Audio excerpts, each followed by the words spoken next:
We live at a mile-a-minute pace. We want our food fast and our information even faster. And while this pressure-filled life of instant news and social media connects us to more people than ever before, it can also alienate us from the community we need the most. Because no matter how many online friends we have or how many likes we get for our photos, it's not going to help us when sinful habits rear their ugly heads, or sorrow seems to overwhelm us, or we simply want to grow in our faith. No, instead, it's the quality of the relationships with the people who actually know us that will get us through.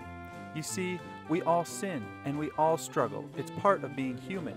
But what sets Christians apart is God's work in changing those desires for sin to a desire for Him.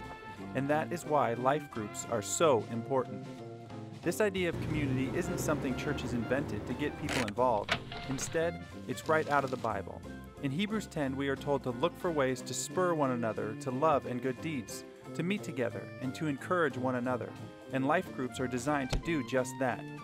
We have to look no further than the life of Jesus to see this principle lived out. Jesus carefully chose 12 followers, and then He poured into them, taught them, and just lived life with them. But Jesus didn't stop with His disciples. He promises us that wherever 2 or more are gathered in His name, He will be right there with them. And this is why life groups work so well. We're no longer lost in a sea of unfamiliar faces. Instead, we are with people we can grow to trust, who will encourage us, comfort us, pray with us, and the best part is, Jesus promises that He will be right there with us. So don't think of life groups as one more item on the calendar.